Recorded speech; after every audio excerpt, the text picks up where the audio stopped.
పితృపక్ష్ ఇది చాలామంది హిందూస్ చేసుకుంటారు. సో, యాక్చువల్‌గా నేను పితృపక్ష్ అనేది ఎట్లా ఫీల్ అయితుండే అంటే, it was a happy moment for me. ఎందుకంటే ఇంట్లో ఆల్మోస్ట్ ఒక 10 వెరైటీ ఆఫ్ ఫుడ్ ఐటమ్స్ చేస్తారు. సో, ఆబ్వియస్‌గా క్రేవింగ్స్ ఎక్కువ ఉన్న వాళ్ళకి అది ఫీలింగ్ ఉంటది. అండ్ ఆల్సో చాలామంది చుట్టాలకి మనం చెప్తూ ఉంటాం కదా! రండి అనేసి. సో, ఒక family gathering kind of thing లాగా నాకు అనిపిస్తుండే.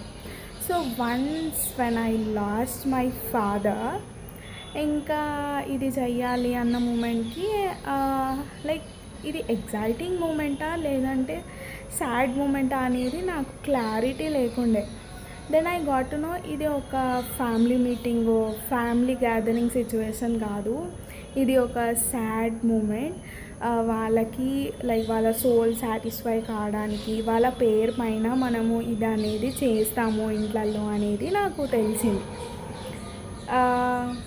ఏదైనా మనము చాలా కనెక్టెడ్గా ఉంటేనే కొన్ని పర్సన్స్కి దాని రియల్ వాల్యూ అనేది తెలుస్తుంది అంటారు కదా. సో నా లైఫ్లో వచ్చేసి దిస్ వాజ్ ద థింగ్. ఇక్కడే నాకు దాని వాల్యూ తెలిసింది యాక్చువల్లీ. Sad reality.